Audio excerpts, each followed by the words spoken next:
नमस्कार, मेरा नाम है डॉक्टर पुरुष धवन और आज इस वीडियो में हम बात करने वाले हैं सूजन के बारे में। अक्सर पैरालिसिस पेशेंट की पैरालिसिस वाली साइड पर हमें सूजन देखने को मिलती है, कभी हाथ में कभी पैर में। तो अगर ऐसी सूजन आ रही है तो उसको देख के अक्सर पेशेंट भी और पेशेंट के घर वाले भी घबरा जाते हैं कि ये सूजन क्यों आ रही है।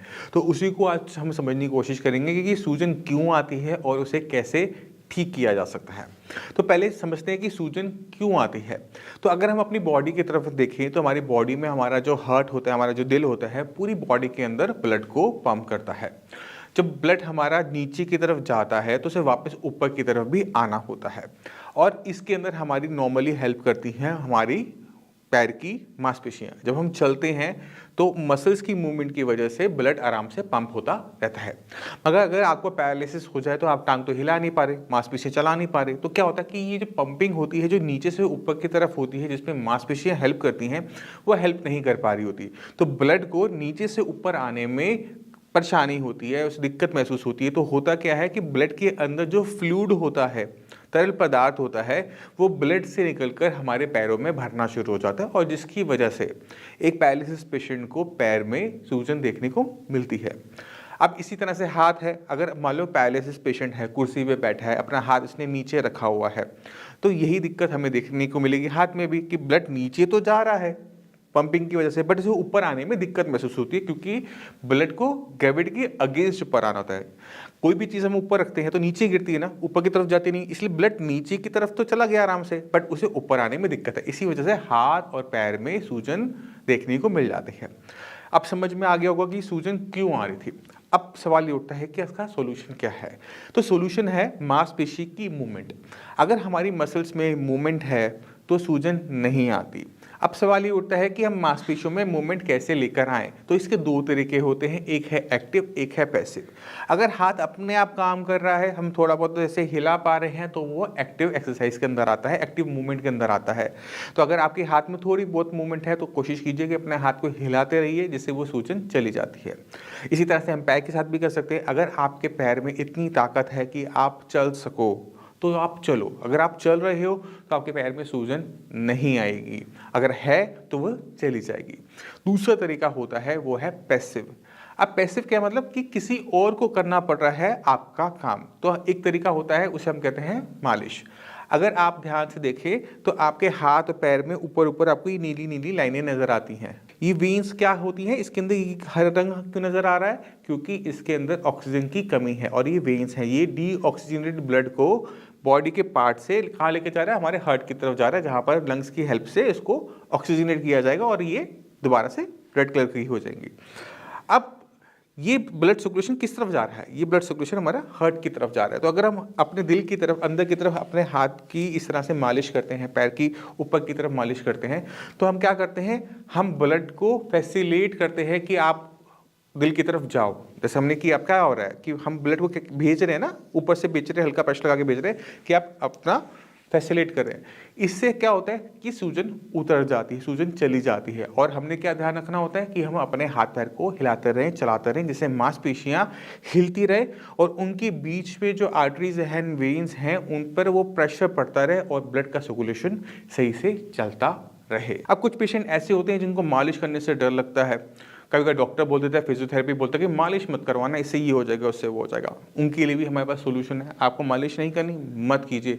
आप क्या कर सकते हैं? आप पैसिव एक्सरसाइज कर सकते हैं। पैसिव एक्सरसाइज का मतलब क्या होता है कि मूवमेंट तो हमने करनी है, बट इसमें मूवमेंट नहीं है, तो हम क्या करेंगे? दूसरा हाथ लेंगे और ये वाली मूवमेंट करनी स्टार्ट कर देंगे। तो ये भी पैसिव एक्सरसाइज के अंदर होती है। या फिर आप किसी और को बोलते हो, फिजियोथेरेपिस्ट को बोलते हो कि आप मेरी ये एक्सरसाइज, कोई भी एक्सरसाइज आर्म्स की, मसल्स की करवाता रहे। इससे क्या होगा? सर्कुलेशन अच्छा रहेगा। जब सर्कुलेशन अच्छा रहेगा तो स्वेलिंग आने का मतलब नहीं बनता। तो ये एक आसान तरीका होता है स्वेलिंग को उतारने का। अगर पैरों में सूजन देखने को मिल रही है तो एक काम आप और कर सकते हैं कि जब आप सोएं, लेटें, तो पैर के नीचे तकिया लगा लें। उससे क्या होता है कि पैर थोड़ा सा ऊपर की तरफ हो जाता है, ब्लड को आसानी होती है ऊपर से नीचे की तरफ आने में और ब्लड आराम से आ जाता है और स्वेलिंग चली जाती है। तो मैं उम्मीद करता हूँ इस वीडियो से आप समझ गए कि सूजन क्यों आती है और किन किन तरीकों से हम इस सूजन को ख़त्म कर सकते हैं और इसे घबराने की बिल्कुल भी ज़रूरत नहीं होती। फिर भी आपके माइंड में कोई भी डाउट हो, कुछ भी पूछना चाहते हो, तो डॉक्टर्स अवेलेबल है, उनसे बात कीजिए। आपको पूरा बताएंगे कि किस तरह से हम पैरालिसिस को हरा सकते हैं। क्योंकि पैरालिसिस लगता तो मैं हाथ पैर का रोग है कि हाथ नहीं चल रहा, पैर नहीं चल रहा, बट सच्चाई ये होती है कि ब्रेन में जब कभी क्लॉट आता है या नस फटती है तो ब्रेन के किसी हिस्से को नुकसान हो जाता है जो आपके हाथ पैर को चला रहा होता है। अगर हमने ऐसे पेशेंट को ठीक करना है तो कहीं ना कहीं हमें ब्रेन के अंदर ही सुधार लेकर आना होता है। और कोई भी ट्रीटमेंट अगर आप करवा रहे हो तो इसमें ध्यान रखो कि आपका ब्रेन का ट्रीटमेंट भी चल रहा हो। क्योंकि अगर आप सिर्फ फिजियोथेरेपी करवा रहे हो, कई सालों से करवा रहे हो, तो आप क्या देखोगे कि उसमें आराम आपको देखने को नहीं मिलता, आपकी जो मूवमेंट्स हैं वो नहीं आ पा रही होती। तो हमने क्या करना है, दोनों काम करने होते हैं। हमने ब्रेन को रेडी करना होता है सीखने के लिए, और उसे सिखाने के लिए हमें करनी पड़ती है एक्सरसाइज। जब हम ये दोनों चीज़ें साथ साथ में करते हैं तो रिजल्ट कुछ इस तरह से होते हैं। नमस्कार, मेरा नाम है डॉक्टर पुरु धवन और आज हमारे साथ हैं पैरालिसिस के पेशेंट आसिफ जी। आसिफ जी हमारे पास 2 महीने पहले आए थे। तो आसिफ जी 2 महीने पहले क्या कंडीशन थी? हाथ ठीक से उड़ नहीं रहा था। अच्छा। हाँ, हाथ और पैर। अच्छा। और ठीक हो गया था। बोलने में आवाज नहीं आ रही थी। आवाज बिल्कुल नहीं थी। नहीं आ रही थी। बिल्कुल नहीं थी।